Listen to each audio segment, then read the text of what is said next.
अस्सलाम वालेकुम व्यूअर्स, मैं हूं समीना पाशा। उम्मीद है आप लोग खैरियत से होंगे। व्यूअर्स, बड़ी ज़्यादा खबरें हैं और अहम भी हैं लेकिन इंटरेस्टिंग भी हैं जो इस व्लॉग में मैं आपके साथ शेयर करने जा रही हूं। मोहसिन नकवी साहब के चैनल के अंदर उनकी नाक के नीचे क्या हो गया, बड़ी इंटरेस्टिंग स्टोरी है जनाब।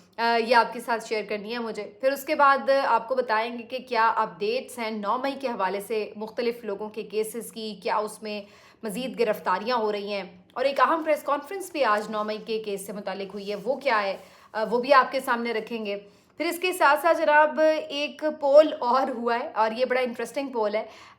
इसके रिजल्ट्स आपके साथ मैं शेयर करूंगी। वैसे ये साबिर शाकिर साहब ने पोल कंडक्ट किया था अपने ट्विटर अकाउंट पर, और मुझे ये एक वजह से बड़ा इंटरेस्टिंग लगा, तो वो मैं आपके साथ शेयर करूंगी। डिटेल में बात करेंगे। और फिर पीटीआई की एक दो खबरें हैं जनाब के, जिसमें उन्होंने एक स्पेशल कमेटी कायम की है। इस कमेटी का क्या मकसद है और कितनी कामयाब हो सकती है। एक खबर इमरान खान साहब के केसेस के हवाले से भी आपके साथ शेयर करूंगी। आपसे रिक्वेस्ट है कि चैनल को आपने अगर अभी तक सब्सक्राइब नहीं किया तो सब्सक्राइब कर लें। अच्छा जी, सबसे पहले तो ज़रा आ जाते हैं कि 9 मई के हवाले से क्या पेशरफ्त है। देखिए, सबसे पहली बात तो ये है कि 9 मई के हवाले से आप जानते हैं कि ऑलरेडी बहुत सारे लोग जो हैं वो जेलों में मौजूद हैं। और फिर 9 मई के कुछ जो मतलूब मुल्ज़िमान थे उनको तो फ़ौज के हवाले भी कर दिया गया था। वो फ़ौज की तहवील में थे और उनके केसेस चल रहे थे मिलिट्री कोर्ट्स में, और कुछ के ऊपर तो कार्रवाई बाकायदा शुरू हो भी चुकी थी। 102 के करीब ये अफराद बताए जा रहे थे कि जो मिलिट्री तहवील में थे। उसके बाद आपको मालूम है कि सुप्रीम कोर्ट का फैसला भी आ चुका है, मिलिट्री कोर्ट्स के ट्रायल के खिलाफ के सिविलियंस का नहीं उसमें हो सकता। लेकिन इसके बावजूद भी, कई दिन गुजरने के बावजूद भी, इन अभी तक अफराद को रिहा नहीं किया गया है और कोई इस हवाले से बात भी नहीं कर रहा है। हैरत अंगेज तौर पर कोई ये सवाल भी नहीं उठा रहा कि सुप्रीम कोर्ट का एक फैसला आ चुका है तो उस पर अमल दरामद आखिर क्यों नहीं हो रहा, और क्यों वो लोग अभी तक फ़ौज की तहवील में हैं, जबकि उनके जो मुकदमात हैं वो सिविल अदालतों में मुंतकिल होने चाहिए और वहीं पर उनके फ़ैसले भी होने चाहिए, लेकिन ऐसा नहीं हुआ। अलबत्ता अब मज़ीद ये ख़बर ज़रूर आ रही है कि जनाब 9 मई के वाक़यात में मज़ीद तकरीबन 54 लोग कल रात गिरफ़्तार कर लिए गए हैं, कल रात तक। अच्छा, अब इसमें हो क्या रहा है कि वैसे तो एक लिस्ट बड़ी इंपॉर्टेंट शेयर हो रही थी सोशल मीडिया के ऊपर, जिसमें कोई 850 के करीब बंदा था जो मज़ीद बताया जा रहा है कि इसको गिरफ़्तार करना था 9 मई के वाक़यात में। तो ये भी एक बड़ी हैरत अंगेज़ बात थी कि अब तकरीबन 6 महीने गुजरने को हैं और 6 महीने बाद मज़ीद अब कुछ लोग इन्होंने कहीं से आइडेंटिफाई कर लिए हैं और उनको लोकेट कर लिया है कि जी ये भी वहाँ मौजूद थे और ये भी मुलविस हो सकते थे। तो ये अचानक से कैसे ये लोग भी शामिल हो गए, उस वक्त तो इनके कहीं नाम नहीं थे। ऐसी कौन सी जियो फेंसिंग थी जिसने 6 महीने बाद इन लोगों का पता दिया है? तो ये बड़े रेलेवेंट क्वेश्चंस हैं, लेकिन ये मीडिया पर बहुत ज़्यादा सर्कुलेट हो रही थी लिस्ट, जिसमें 850 कोई 1000 के करीब लोग हैं। और अब इस हवाले से एक खबर ये भी शेयर हो रही है कि लोगों को धोखे से बुलाया जा रहा है थानों में और उसके बाद उन्हें अरेस्ट कर लिया जाता है। अकबर बाजवा जो हमारे एक एंकर पर्सन है जीएनएन में होते हैं, उन्होंने अपनी ट्वीट भी एक शेयर की है, तो मैं आपके साथ वो स्टोरी उनकी शेयर कर देती हूँ। उनके मुताबिक थाना गालिब मार्केट से एक साहब हैं जो कि एक निजी स्कूल में कुछ मैनेजमेंट में हैं, उनको कॉल जाती है और उन्हें बताया जाता है कि जी आपके खिलाफ किसी ने कोई फ्रॉड के हवाले से, कोई लेन देन के हवाले से मामला जो है उसके ऊपर कोई दरख्वास्त दी है, एफआईआर कटवाई है, तो आप ज़रा आ जाएं, आपसे थोड़ी सी बातचीत करनी है। तो वो साहब बेचारे इस मामले के हवाले से बात करने थाने गए हैं और उन्हें वहीं पर पकड़ कर बंद कर दिया गया। और उसके बाद इसी तरीके से मज़ीद भी खबरें आ रही हैं कि ऐसे ही लोगों को किसी और बहाने से बुलाया जाता है और फिर बाद में 9 मई के केस में उनको अंदर कर दिया जाता है। और 54 इस तरह से नए लोग जो हैं वो गिरफ्तार हो चुके हैं। अब ये लोग कौन है और क्या इसका मकसद है? देखिए, अगेन यही बात है कि जिस तरीके से इन्हें अगवा की बुलाया जा रहा है, गिरफ्तार किया जा रहा है, उससे तो एक सस्पिशियस मामला है ही। लेकिन उसके साथ ये भी अब आप देखिए कि इलेक्शन के करीब आते ही क्यों कर ये एक नया क्रैकडाउन नज़र आ रहा है। ये बड़ा रेलेवेंट क्वेश्चन है क्योंकि इलेक्शन आते ही अब जो ज़्यादा ऐसे लोग हैं, पीटीआई के कुछ एक्टिविस्ट हैं जो 9 मई में नहीं थे या एहतजाज के वक्त वहाँ मौजूद भी नहीं थे, लेकिन अब उसकी आड़ में, 9 मई की आड़ में, उन लोगों को भी पकड़ के अंदर इन्होंने बंद करना है ताकि जो ऑन ग्राउंड पीटीआई की स्ट्रेंथ है, जो उनका कारकुन है, जिन्होंने पोलिंग एजेंट्स बनना है, जिन्होंने लोगों को मोबिलाइज करना है, उनको भी किसी ना किसी तरह अंदर पकड़ना है और बंद करना है ताकि उनकी जो तंजीमी सलाहियत है बिल्कुल ज़ीरो कर दी जाए। तो ये एक प्लान बज़ाहिर नज़र आता है और इसी वजह से एक नया क्रैकडाउन जो है वो शुरू किया जा रहा है। बल्कि शुरू कर दिया गया है। और अब अकबर बाजवा के मुताबिक तो जो उसमें पुलिस पैसा बना रही है वो एक अलग कहानी है कि वो किस तरह लोगों को छुड़वाने के नाम पर कहती है कि ठीक है फिर आप हमारे साथ सेटलमेंट कर लें, और लाखों रुपए बटोरे भी जा रहे हैं। और ऐसी एक दो स्टोरीज तो इवन मैंने खुद लोगों से सुनी है। तो बहरहाल ये एक अलग कहानी है, इसके ऊपर फिर किसी वक्त बात करेंगे। लेकिन इसी 9 मई के वाकयात से जुड़ी एक खबर ये भी है कि एक प्रेस कॉन्फ्रेंस भी आज हुई है, और ये प्रेस कॉन्फ्रेंस कोई किसी ने पीटीआई छोड़ने के लिए नहीं की। इनफैक्ट ये प्रेस कॉन्फ्रेंस इसलिए हुई है कि कुछ शहदा के लवाहिकीन ने प्रेस कॉन्फ्रेंस की है और उन्होंने ये मुतालबा किया है कि मिलिट्री कोर्ट्स को बहाल किया जाए। उनका ये कहना है कि वो किसी तौर पर भी रियायत नहीं देखना चाहते किसी भी हवाले से उन लोगों के खिलाफ जो दहशतगर्दी में मुलविस रहे हैं, और वो ये डिमांड कर रहे हैं कोर्ट से कि मिलिट्री कोर्ट्स को बहाल रखा जाए। तो सुप्रीम कोर्ट के फैसले के अगेंस्ट जो है वो शहदा की लवाहिकीन की ये प्रेस कॉन्फ्रेंस जो है वो देखने को मिली है। ये भी बड़ा इम्पॉर्टेंट है कि कभी इस तरह का भी हमें समझ में नहीं आता या नज़र नहीं आया मामला कि ये कौन से शहदा के लवाहिकीन थे और किस तरह से उनके क्या उस पर आके, बहरहाल उनके कंसर्न्स तो अपनी जगह जायज़ हो सकते हैं बिल्कुल, लेकिन असल बात यह है कि दहशतगर्दों को सज़ा मिलनी चाहिए। और जो 9 मई के वाक़यात हैं उसके हवाले से ज़ाहिर है कि एक इंडिविजुअली मेरा ख्याल है कि जो जो एक जुडिशल कमीशन की बात होती है वो सबसे इम्पॉर्टेंट है। अगर वो हो जाता है तो ये एक बड़ा क्लैरिफाई किस्म का चीज़ हो जाएगा जिसके ऊपर सबको फिर एक एतमाद भी होगा।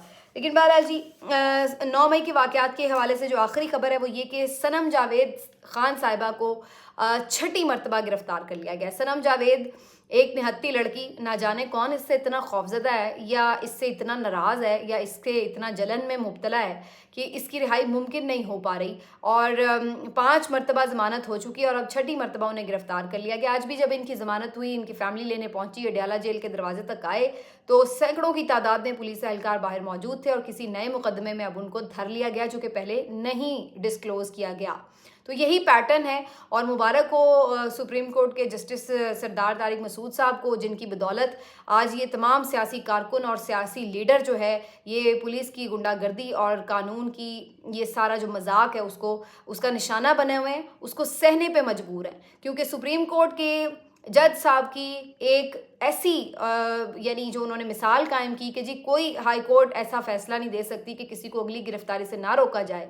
इस उन्होंने हुक्म को जब ख़त्म किया है तो उसके बाद ये हम देख रहे हैं कि आइन और कानून का इस तरीके से मजाक उड़ाया जा रहा है और उसको किस तरीके से इस्तेमाल किया जा रहा है। तो उनको बहुत मुबारक हो, वो अपनी आंखों से देख लें कि उनके फैसले ने क्या यहाँ पर एक लोगों के साथ, उनकी ज़िंदगियों के साथ एक तमाशा बना के रख दिया है।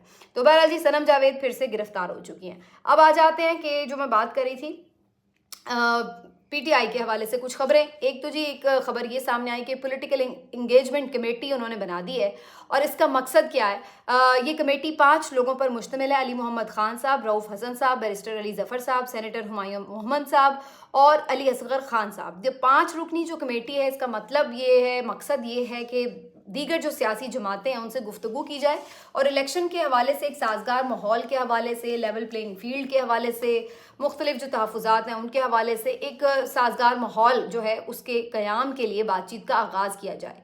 तो अब इसके ऊपर बहुत सारे लोग शुरू हो गए कि अच्छा जी पहले तो आप लोग मानते नहीं थे बात करने के लिए, ये वो। भाई जो मैं मुख्तलिफ इमरान खान साहब के भी सुनती रही हूँ स्पीचेस ये वो, तो वो हमेशा ये बात करते हैं कि इलेक्शन के हवाले से किसी ने बात करनी है तो हम मुज़ाकरात के लिए तैयार हैं। ये मैं पिछले 2 साल से उनकी स्पीचेस जो आफ्टर अप्रैल 9 उन्होंने की हैं 2022 के बाद, हर स्पीच में वो ये बात करते थे कि इलेक्शन पर किसी ने बात करनी है तो हम तैयार हैं, इसके अलावा हम कोई किसी से बात करने के लिए तैयार नहीं है, वो ये बात ज़रूर कहते थे। और फिर बाद में आकर के जब काफ़ी ज़्यादा चीज़ें ज़ाहिर है उनके हालात भी ख़राब हुए, जो भी मामलात हुए, तो उसके बाद तो इवन वो फिर भी दोबारा कई दफ़ा ये अल्फाज कह चुके हैं कि वो मुज़ाकरात के लिए तैयार हैं। लेकिन उस वक्त फिर ये पीडीएम की अपनी जमातों का ही मिजाज नहीं मिल रहे थे कि जी अब हम नहीं मुज़ाकरात करेंगे, इनसे कोई बात नहीं होगी, मुल्की इदारों पर हमला करने वाले दहशतगर्द हैं, ये तो जैसे अछूत हो गए हैं तो अब इन सब ने बात नहीं करनी। तो तब तो ये लोग कहते थे। लेकिन एक जैसे वो एक प्रोपेगेंडा किया जाता ना कि पीटीआई ने नस्ल ख़राब कर दी, बदतमीज़ी गालम गलोच कर दी, इसी तरीके से एक ये भी बड़ा सोचा समझा बयानिया पीटीआई के अगेंस्ट बनाया जाता है कि जी ये किसी से बात नहीं करना चाहते, ये किसी से बात नहीं करना चाहते। हालांकि इससे पहले भी पीटीआई ने एक कमेटी बनाई थी जिसमें जिसमें आपको याद होगा शाह महमूद कुरैशी, फवाद चौधरी साहब वगैरह शामिल थे, जिन्होंने इलेक्शन के हवाले से काफ़ी बातचीत की थी पीडीएम के साथ। तो बहरहाल एक दफ़ा फिर से ये कमेटी बन गई है। अब इसका मकसद क्या है, देखिए अगर आप इसको देखें तो बात वहीं आ जाती है कि इस वक्त तो बाकी जमातें भी, चाहे पीपल्स पार्टी हो, दीगर जमातें हो, वो भी ये कह रही हैं जी हमें लेवल प्लेइंग फील्ड नहीं मिल रही। तो लेवल प्लेइंग फील्ड तो इस वक्त सिर्फ पीएमएलएन को ही मिल रही है और खुल खुला के मिल रही है। और क्या वो ये बात पर राज़ी होंगे कि हाँ जी सबको खुला मैदान मिले? तो अगर ये बात उनके लिए तो काबिल कबूल है नहीं। और सारा सिस्टम जब आपका एक तरफ खड़ा है तो ये कोशिश तो ज़रूर करनी चाहिए। चलें अच्छी बात है वो कर रहे हैं, लेकिन मुझे तो इसमें कोई उम्मीद नज़र नहीं आती कि इनको मांगने से या इनको गुफ्त शुनीद से कोई इनका मसला हल होगा या इन्हें कोई मौका मिलेगा। जिस लेवल पर, जिस नहज पर इस वक्त चीज़ें जा चुकी हैं अगेंस्ट पीटीआई, इनको खुद से स्पेस लेनी पड़ेगी, कोई इनको देगा नहीं। तो बहरहाल ये अच्छी बात है कि ये गुफ्तगू करें, बातचीत करें, लेकिन इससे मुझे हासिल हुसूल कुछ नज़र नहीं आता। अब मैं ज़रा आ जाती हूँ, साबिर शाकिर साहब ने जो एक पोल किया बड़ा इंटरेस्टिंग, वो आपके साथ शेयर करती हूँ। उन्होंने क्वेश्चन रखा था ट्विटर पोल पे कि जो नौजवान नस्ल के नुमाइंदे हैं या निस्बतन नौजवान जो सियासतदान हैं, वो सब अगर एक ही हलके से इलेक्शन लड़ रहे हों तो आपका इंतखाब कौन होगा? और उन्होंने जो इसमें ऑप्शन रखे थे, उसमें जनाब उन्होंने ऑप्शन रखे थे अली तरीन साहब, बिलावल भुट्टो जरदारी साहब, मरियम नवाज साहिबा और मुन्नस इलाही साहब। अच्छा, अब देखिए ये एक ऐसा पोल था जिसमें इमरान खान या पीटीआई का नाम नहीं था।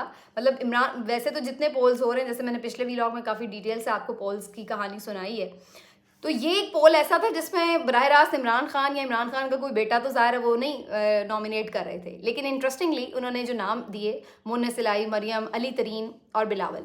तो अब आप यहाँ पर भी जरा रिजल्ट देखें तो वो कोई मुख्तलिफ नहीं है जो बाकी पोल्स से आ रहे हैं। साबिर शाकिर साहब का जो पोल था उसमें 1.5 लाख से ज़्यादा शायद वोट पड़े हैं, और इसमें मुन्नस इलाही साहब को 91% वोट पड़ा है, मरियम नवाज सिर्फ 5%, बिलावल और अली तरीन सिर्फ 2% ही लोगों का एतमाद जीतने में कामयाब हो सके। तो अब आप इससे अंदाज़ा लगा लें कि इमरान खान जो खड़ा है, जहाँ खड़ा है, उसके साथ जो भी खड़ा है उसकी भी वैल्यू उसी हिसाब से बढ़ जाती है। मुन्नस इलाही अगर उनके साथ निभा रहे हैं और वो पीटीआई छोड़ने को तैयार नहीं हैं, उन्होंने बर्दाश्त किया है सारा जो भी उनके ऊपर प्रेशर आ रहा है, और उनके वालिद साहब मुसलसल जेल में हैं और 20 मरतबा उनकी ज़मानत हो चुकी है और 20 मरतबा वो गिरफ्तार हो चुके हैं, लेकिन इसके बावजूद भी वो पीटीआई भी नहीं छोड़े। अब आप बहुत सारे लोग इस पर कहते हैं जी वो उनको नज़र आ रहा है सियासी मफाद है, भाई जो भी है, लेकिन बहरहाल वो सस्टेन कर रहे हैं।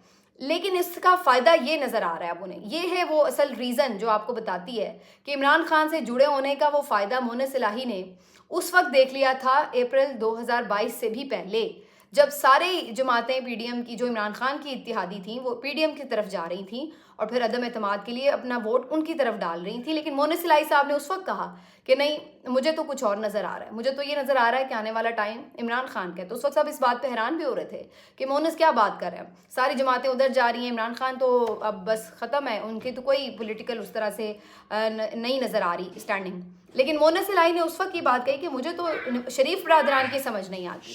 उसके बाद आप इंटरेस्टिंगली देख लें कि मुन्नस इलाही साहब को आज 91% लोगों का एतमाद हासिल है, और बाकी जो उनके हम उम्र लोग हैं जिनके साथ आगे चलकर उन्हें सियासत करनी होगी, ज़ाहिर अगले 10 साल के बाद शायद आपको आसिफ जरदारी, मियाँ नवाज शरीफ या इमरान खान, पता नहीं इनमें से कौन होगा कौन नहीं होगा।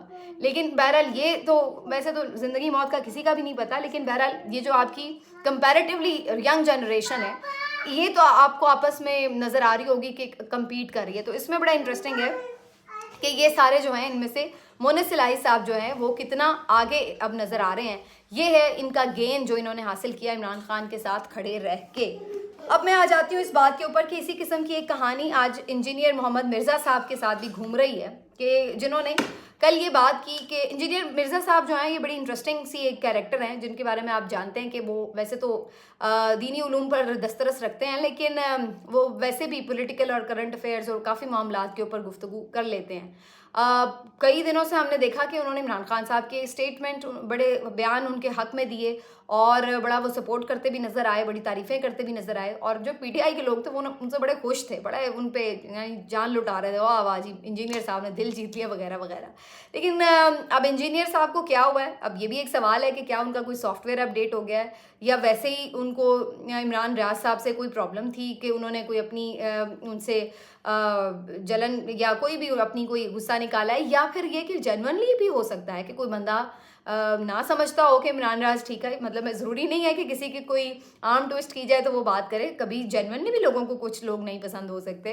तो बहरहाल जी इंजीनियर मिर्ज़ा साहब ने इमरान रियाज साहब से मुतालिक ये बात की कि जी उनके साथ जो हुआ है वो इसलिए हुआ है कि वो भी तो आंखें बंद करके उनके पीछे चल रहे थे। तो जब आप लोगों का अलाकार बनते हैं और फिर जब आप उनकी बात से इख्तिलाफ करते हैं तो फिर आपके साथ ये होता है। और यही कुछ जो है वो अब इमरान रियाज के साथ भी हुआ है। इसलिए जो सहाफ़ी है उसको चाहिए वो अपनी क्रेडिबिलिटी खुद बनाए और दूसरों के कहने सुनने पे ना चले कि आपने हमें बताया था कि शरीफ बरादरान करप्ट हैं, तो फिर अब आप हमें ये कह रहे हैं कि ये नहीं करप्ट, तो भाई हम कैसे, वो अब आप उनके कहने पे चले तो क्यों चले, अपनी तरफ से वो इन्वेस्टिगेशन करते ये वो। तो बड़ी अजीब सी बात है। इमरान रियाज खान ने ये भी साथ बताया था कि आपने सबूत दिखाए थे। अगर यही जिन्होंने ये कहा कि शरीफ फैमिली करप्ट है, अगर वो यही कह रहे हैं कि इमरान खान करप्ट है, तो इमरान खान के खिलाफ भी सबूत रख दें। आज तक तो हम नहीं देख सके कि उनके खिलाफ करप्शन का कोई सबूत बना हो या कोई चीज़ अदालत में प्रेजेंट की जा सकी हो। तो शरीफ फैमिली के अगेंस्ट तो काफ़ी चीज़ें हैं कि कहाँ से कहाँ वो पहुँच गए हैं, उनके पास कहाँ से ये पैसा आया, कुछ बताने से वो कासिर हैं। तो फिर इसके ऊपर सवाल तो उठेंगे। और बकौल इमरान रियाज के उन्होंने काफ़ी डॉक्यूमेंट्स भी देखे हुए हैं।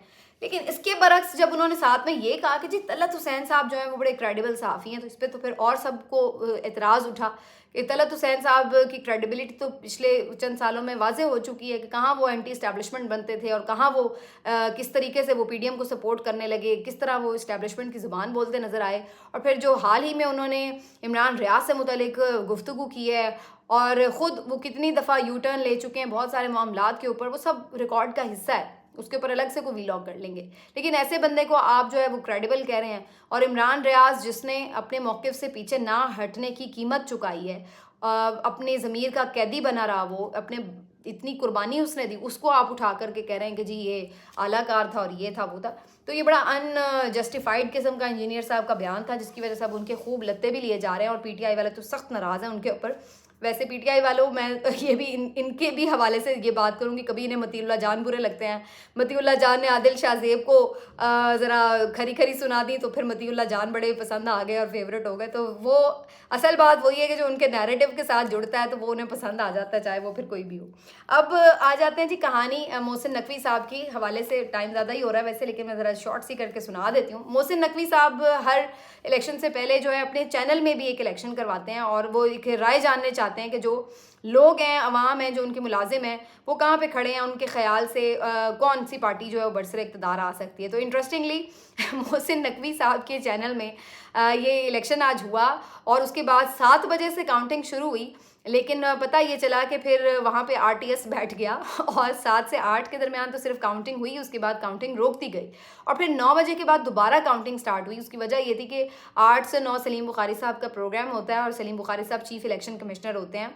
एंड ये जो मोहसिन नकवी साहब के 5-6 चैनल्स हैं उनका ओवरऑल एक पूरा ये बोल होता है।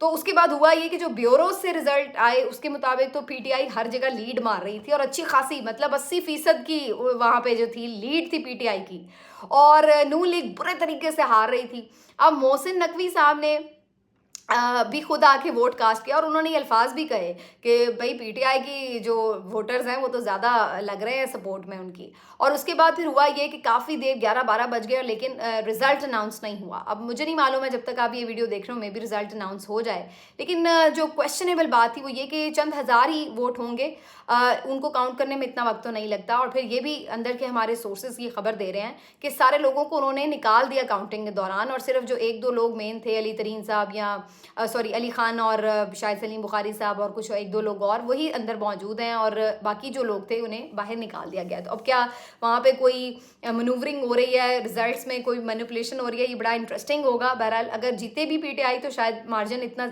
ना रहने दिया जाए, कोशिश की जाएगी कि मार्जिन कम करके दिखाया जाए, लेकिन बहरहाल ये लग रहा है कि रिजल्ट्स में कोई रद्दो बदल हो रहा है, वरना इतने से वोट गिनने में इतना वक्त तो नहीं लगता। तो ये है जी कहानी मोहसिन नकवी साहब के अपने चैनल में, उनकी नाक के नीचे पीटीआई जीत रही है।